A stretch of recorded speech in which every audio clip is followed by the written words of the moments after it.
여러분의 구독과 좋아요는 큰 힘이 됩니다. 안녕하세요. 김광삼 찐국TV 김광삼 변호사입니다. 한도수 국무총리실이 바빠지기 시작했습니다. 지난 19일 날 한도수 총리에 대해서 헌법재판소 탄핵 심판이 단 한 번으로 끝났잖아요. 그러니까 그날 변론 종결이 됐는데 아마 빠르면 3월 초에 한 총리 복귀 가능성이 가시화된다, 이렇게 저는 볼 수 있을 것 같아요.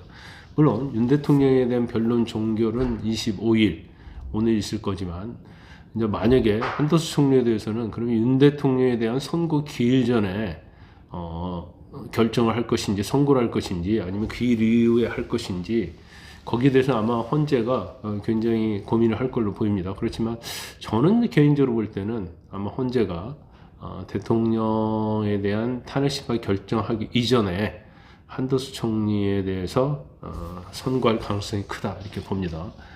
그리고 제가 볼 때는 무조건 복귀할 것이다. 왜냐면 탄핵 소추 사유가 사실은 그 요건에 해당되지 않기 때문에 복귀는 기정사실이다. 저는 그렇게 봅니다. 일단 총리실 간부들이 회의를 했는데, 내부에서도 복귀를 전제로 해서 부채 주요 현안에 대해서 실적 점검하고 향후 업무 체크리스트에 대한 논의를 하고 있다고 그럽니다. 지금 일단 복귀 가능성이 크기 때문에 이제 대비를 하고 있다, 이렇게 볼 수 있을 것 같아요. 그렇지만 대통령 헌재 결정 이후냐 아니면 이전이냐, 이제 그것 자체는 약간 미지수이긴 합니다. 일단 한 총리가 복귀했을 때 이제까지 최상무 권한대행이 한 그런 정치 행위, 대통령 권한대행으로서 행위 효력이 어떻게 되느냐. 특히 헌법재판관 2명을 임명을 했잖아요. 그러면 이 2명도 무효 아니냐, 그러면 결국 6명으로 돌아가는 게 아니냐. 그래서 2명에 대해서는 무효를 주장할 가능성도 있다, 이렇게 보는데, 제가 볼 때는 무효를 주장을 할 수 있지만 이제 무효가 되지는 않는다고 봐요. 왜냐면 일단 최상무 대행의 헌법재판관 임명의 과정에 있어서 위법 사유가 있다던가 법적으로 문제가 있다면 모르겠지만 명백하게 그런 사정이 없기 때문에 일단 문제 삼기는 좀 어렵다, 이렇게 봅니다.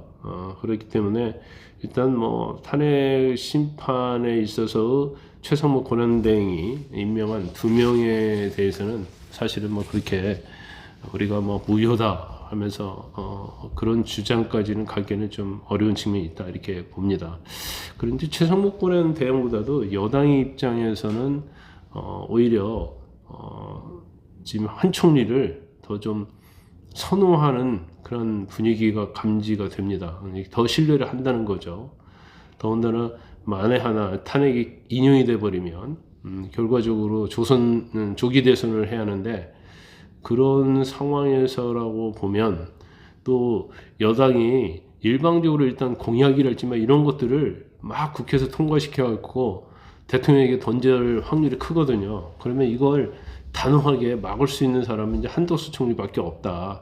그래서 최상무 권한대행보다는 여당 입장에서도 오히려 한도수 총리를 좀 편하게 보고 자신들이 이제 방어해 줄 수 있는 그런 권한대행은 한도수 권한대행이 더 낫다, 이렇게 생각하는 것 같아요. 근데 제가 볼 때도 아마 이 조기 대선 가게 되면 그 과정에서 민주당에서 또 입법 폭거를 할 겁니다. 그러면 결과적으로 거부권을 또 대통령 권한대행이 막아야 하거든요.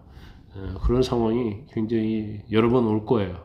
그러면 최상무 권한대행보다는 한덕수 총리가 단호하게 이를 거부권을 행사해 줄 수 있을 거라고 저는 이렇게 보고 있고요. 여권서도 그렇게 보는 것 같습니다.